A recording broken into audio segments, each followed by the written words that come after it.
Alright guys, TacticalRab back again today. I hope you're all doing well and enjoying your day so far. Welcome back to Valorant News and some classic drama in the North American Valorant side today. Vanity with a few words of a New York Fury. We'll see that here in a second, but also ShahZaM revealing that more than likely SicK will not be playing at 4 Sentinels at the last chance qualifier in August. Definitely a big blow to their hopes to make it through to the World Championship this year. Very much intrigued to your thoughts in the comment section below. Hit the like button if you enjoy. Subscribe if you're new as always. I would greatly appreciate it. Really helps out the channel. Thanks very much indeed for doing that one. Plenty to discuss today. Firstly, I wanted to mention this again real quick, as yesterday we talked about the spectator bug, which has been all the rage the last 24 hours or so, where that team's going to possibly abuse this, whether they would have done, whether there's ways around this for the tournament clients to try and deal with this stuff is another question mark entirely. But apparently even yesterday there was a new version of this that was discovered where you effectively just see the yellow arrows or the yellow dots moving in real time on the map if you are the coach. This can happen when one of your teammates disconnects, and then, well, if you're the coach and you stay there, you can potentially get this information. Now look, realistically, can you relay it to the rest of your team if you were trying to cheat? Maybe you could, maybe you couldn't, just because as Coco kind of points out right here, the way it worked is there's referees in the voice communication so that nothing dodgy theoretically should be getting relayed. But there's certainly possibilities, right, that a coach could say, as I mentioned yesterday,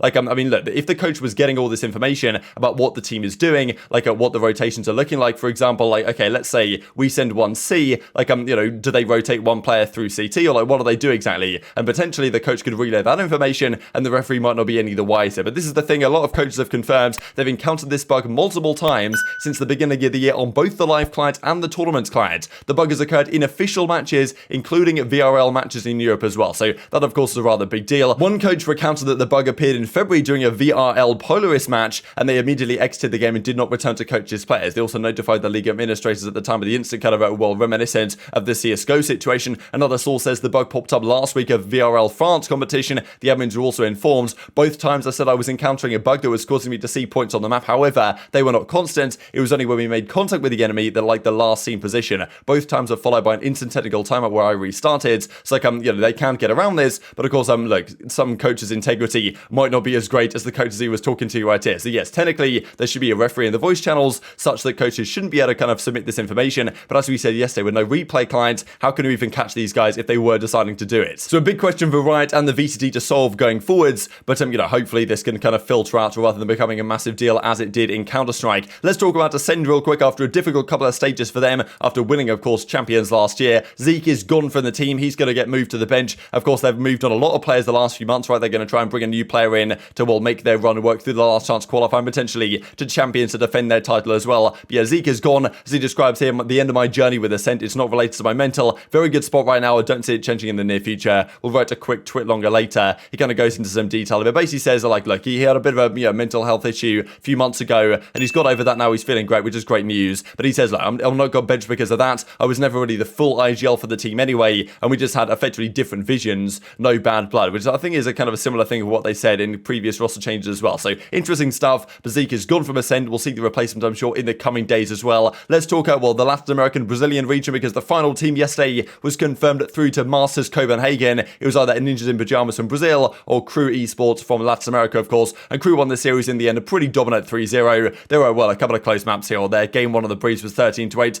30-5 on the Fracture, Icebox 13-10, NIP go down, Crew move forward all the way to Masters Copenhagen, and that does make things rather interesting because there's 2 Latin American teams there now and only 1 Brazilian team in Loud. Therefore, the team that beats Crew is actually the number 1 seed from that region, so it'll be Leviathan, I believe, that is the number 1 seed from that region now. Crew number 2 seed, and Loud also will not start in the bracket. They'll have to start in the group stages first, because if you get the number 1 seed, you get the bye all the way through to the bracket, I'm pretty sure, as we saw last time out. Speaking of franchising real quick, because of course next season we're expecting the partnership league to come into effect. Guild Esports, I'm sure, as an organisation, want to get involved, but certainly the financials might not be looking so good for them. A big news yesterday that apparently they reported a loss of 6 mil for the 6th-month period ending March 31st, 2022. Not ideal news at all. To be honest, I'm sure there's been lots of talk really over the last couple of years really of Guild losing an awful lot of money, and I'm sure Riot might be looking at this thinking, okay, maybe this isn't an organisation we want to bring into the partnership spot next season. We shall see about that, but of course they're competing this, well, upcoming in Masters Copenhagen as well. Let's talk about some North American drama then. Classic stuff here between Vanity and the guys on the New York Fury. So they're playing Cloud9 right now, some sort of online Mickey Mouse tournament type stuff, and you guys know how it is, just to get some good practice in ahead of last chance qualifier. Some other notable teams maybe not doing this, but of course we'll talk about the Sentinels stuff here in a second. But anyway, they took down Built by Gamers 2-0, and then they take on the New York Fury, right? So formerly Anbox have now become NYXL, and now they have their Valorant team is called the New York Fury, NYFU. Now, well, they beat them 2-1. And never in my life, says Vanity, have I seen players care more about ACS. Effectively saying the other team weren't even trying to win. They were just there for the numbers. They were there to look good on the scoreboards, there for the average combat score, and not there to actually, well, try and beat us in that series. Making stupid plays, etc., etc. Pretty dramatic stuff, to be honest. And of course, well, your boy Dre from NYFU doesn't want to take this one sitting down. We'll see that in a second. Nerved actually says, which one cares about the ACS? Yeah, man, it's not all five for sure. Effectively saying, yes, it's all five of them. These guys were effectively just not trying to win the series, just playing for good numbers. Your boy Dre comes back from NYFU. Try not to be a weird person after a win challenge. Impossible, he says. And then Vanity goes, try to actually win the game instead of playing for statistics. Impossible challenge as well. We never said anything to you and you just can't help being weird. Good stuff, brother. So there we go, right?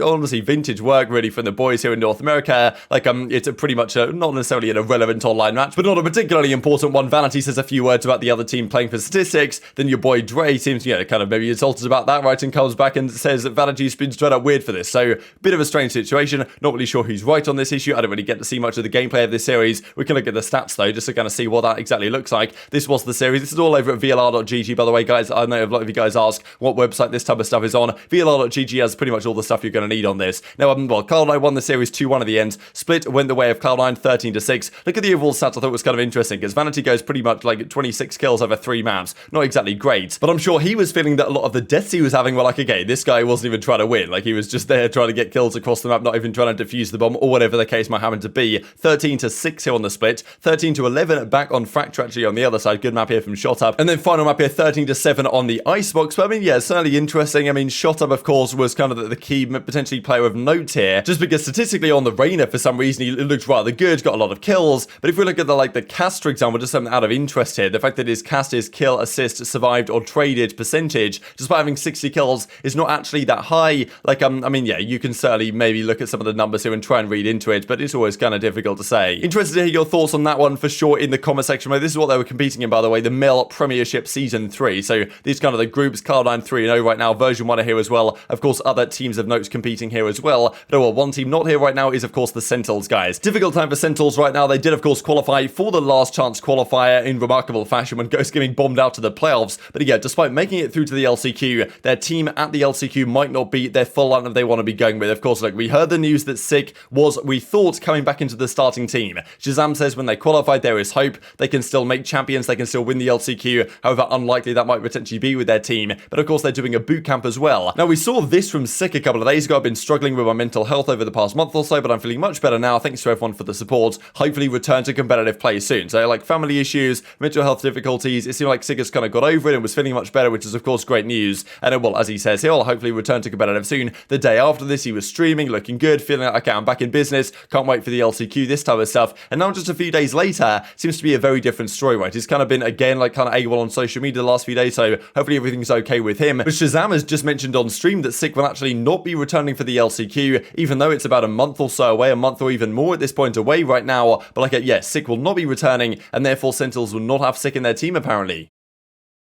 SicK is not coming back for LCQ. He is not playing LCQ.